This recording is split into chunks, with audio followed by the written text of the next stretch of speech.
Uhayyikum tahiyatan islamiyah khairu tahiyatan fi hadal alam tahiyatal ahlil ibadah wa tahiyatal ahlil jannah tahiyatal islam hiya salamu. Assalamualaikum warahmatullahi wabarakatuh. Alhamdulillahilladzi amarona bi akhlaqil karimah. Wassalatu wassalamu ala sayyidil bariyah sayyidina wa maulana Muhammadin sallallahu alaihi wasallam wa ala alihi wa ashabihi ajmain, amma ba'du. Yang pertama-tama, marilah kita panjatkan puja dan puji syukur kita kepada Tuhan semesta alam, yaitu Allah Subhanahu wa taala, yang telah memberikan kita nikmat dan rezeki yang banyak hingga sampai saat ini kita masih bisa beraktivitas seperti biasanya. Dan yang kedua, marilah kita panjatkan dan puji syukur kita kepada Nabi Muhammad Shallallahu Alaihi Wasallam, nah junjungan besar umat Islam yang telah membawa kita dari zaman yang jahiliyah sampai ke zaman yang terang benderang ini. Dan yang ketiga, tidak lupa pula saya ucapkan terima kasih saya kepada dosen pengampu ini, yaitu Ibu Dr. Helna Nelis MPD, yang karena telah memberikan saya kesempatan untuk berpresentasi tentang dasar-dasar kependidikan yang berjudulkan tentang pendidikan dalam masyarakat. Oke, sebelum kita melanjutkan ke tahap presentasi, izinkan saya untuk memperkenalkan diri. Karena jika tak kenal maka tak sayang maka tak cinta maka tak nikah. Nama saya Farid Rahman Noval, saya semester 3 kelas A dengan NIM 221220011. Ya, tujuan saya melakukan presentasi ini untuk memenuhi tugas dari dosen pengampu saya. Dan saya melakukan presentasi ini juga bukan berarti saya lebih paham, tetapi karena di sini kita masih sama-sama belajar. Oke, kita lanjut. Oke, sebelum kita masuk ke pembahasan inti, yaitu tentang pendidikan yang ada dalam masyarakat, ada baiknya kita mereview materi yang sebelumnya, yaitu tentang pengertian pendidikan. Pendidikan adalah usaha sadar, terencana, sistematis, dan berlangsung terus-menerus dalam suatu proses pembelajaran untuk mengembangkan segenap potensi manusia, baik jasmani maupun rohani, dalam tingkatan yang kognitif, afektif, dan psikomotorik, sehingga akan terwujud perubahan perilaku manusia yang berkarakter kepribadian bangsa. Pendidikan juga merupakan faktor penting dalam kehidupan manusia untuk kemajuan suatu bangsa. Karena pada dasarnya manusia itu tidak pernah terlepas dalam pendidikan ketika menjalankan kehidupannya. Namun pada realitanya masih banyak masyarakat yang buta akan pentingnya pendidikan. Tuntutan pendidikan dalam kehidupan manusia itu sangat kompleks. Hal ini terbukti dengan semakin banyaknya orang yang tidak berpendidikan, maka status sosialnya semakin berkurang atau kurang diperhatikan atau dikesampingkan. Dan ini pun terbukti dengan jika orang itu mencari pekerjaan, pasti pekerjaan tersebut akan menilai orang tersebut dari pendidikannya, dari ijazahnya, dari bagaimana ilmunya, pendidikannya. Nah, hal itulah kenapa pendidikan menjadi sangat penting di dalam kehidupan manusia. Oke, sekarang kita lanjut ke slide berikutnya. Oke, sekarang kita lanjut ke lembaga-lembaga penyelenggara pendidikan dalam masyarakat. Yang pertama itu ada sekolah. Ya, sama mungkin semuanya udah tahu ya, sekolah. Sekolah itu lembaga pendidikan yang sifatnya formal yang diadakan oleh pemerintah untuk menunjang SDM manusia setempat. Dan di sekolah pun juga ada banyak tingkatannya. Yang pertama itu ada TK, lalu ada SD, ada SMP, dan ada SMA sampai ke dunia perkuliahan. Yang kedua ada langgar atau masjid.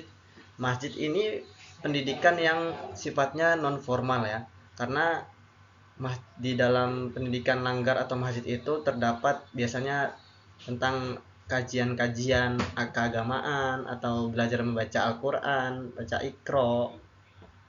Nah, yang ketiga itu ada pondok pesantren. Nah, pondok pesantren ini termasuk pendidikan yang formal, tetapi bukan milik pemerintah, karena pondok pesantren ini biasanya dimiliki oleh orang-orang atau tanah wakaf seperti pak kiai. Dan yang diajarkan di pondok pesantren pun bermacam-macam. Ada yang diajarin baca kitab, nahwu sorob, ya, dan masih banyak yang lainnya. Dan yang ketiga itu, yang terakhir itu ada organisasi masyarakat. Di dalam organisasi masyarakat pun juga termasuk pendidikan. Kenapa ada pendidikan? Karena di dalam organisasi masyarakat tuh kita bisa mengambil banyak pembelajaran-pembelajaran tentang bagaimana struktur, bagaimana kultur, dan organisasi masyarakat ini termasuk juga pendidikan yang non formal. Oke, sekarang kita masuk ke fungsi dan peran pendidikan dalam masyarakat. Sebagian besar masyarakat modern memandang lembaga pendidikan sebagai peranan kunci dalam mencapai tujuan sosial. Nah, berbicara tentang fungsi dan peranan pendidikan dalam masyarakat, ada banyak macam-macam pendapat. Yang pertama ada pendapatnya Wuraji yang menyatakan bahwasannya pendidikan itu sebagai lembaga konservatif dan mempunyai fungsi-fungsi sebagai berikut. Ada yang fungsi sosial, fungsi kontrol sosial, fungsi pelestarian budaya masyarakat, fungsi latihan pengembangan tenaga kerja. Dan ini akan saya jelaskan di slide selanjutnya.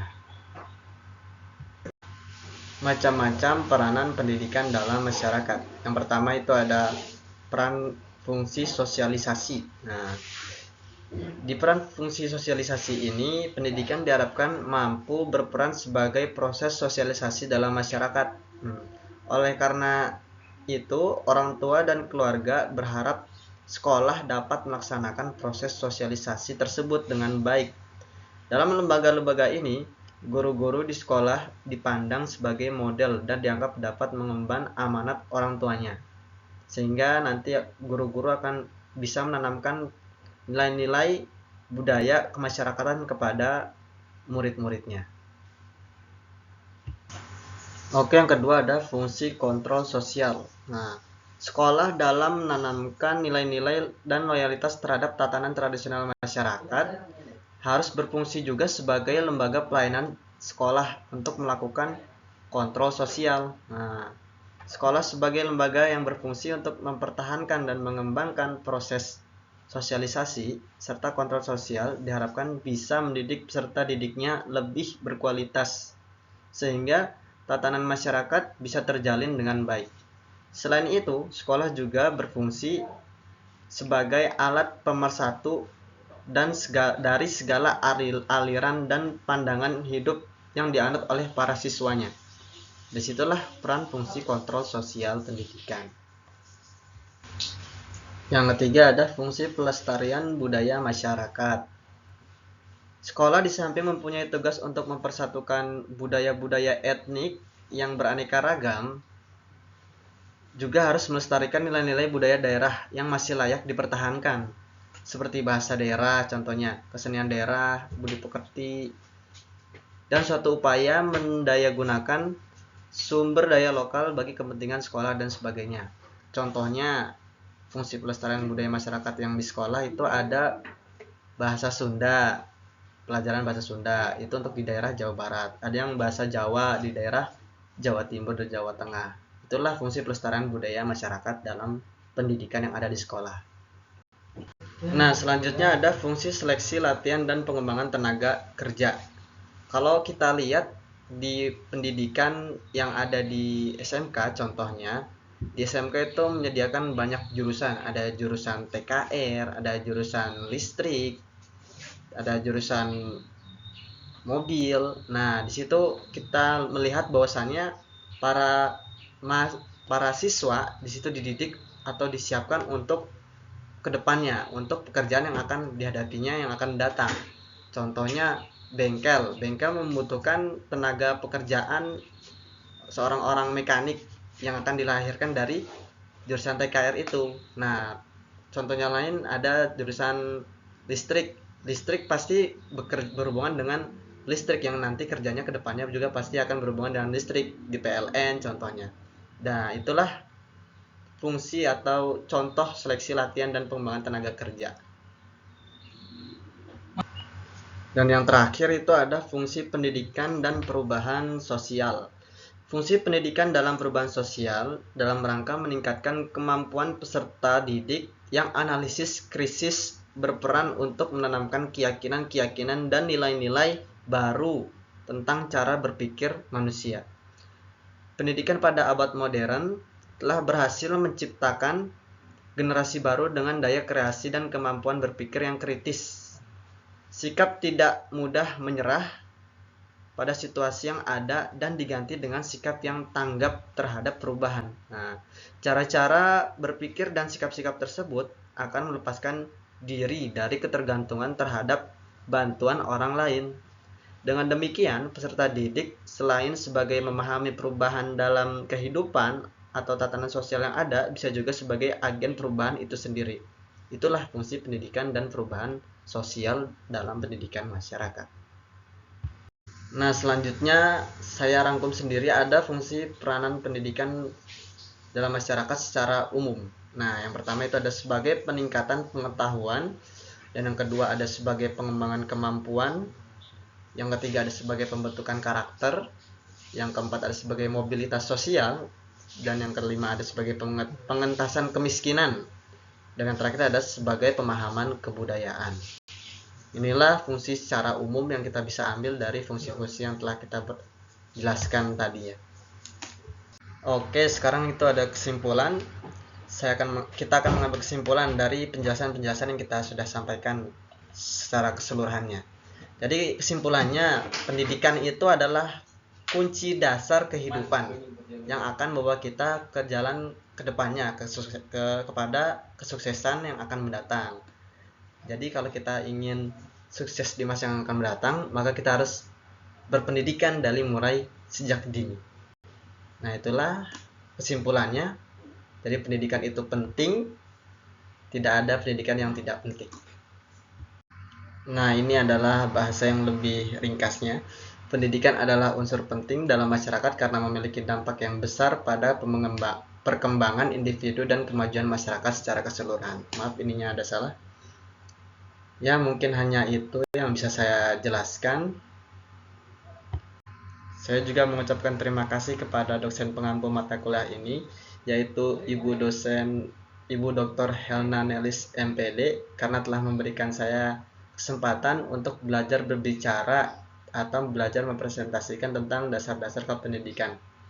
Mohon maaf jika saya ada salah kata atau salah menaruh rasa. In ra'aitumuni ala haqqin fa'ayinuni fa in ra'aitumuni alal batil fasaddiduni. Wassalamualaikum warahmatullahi wabarakatuh.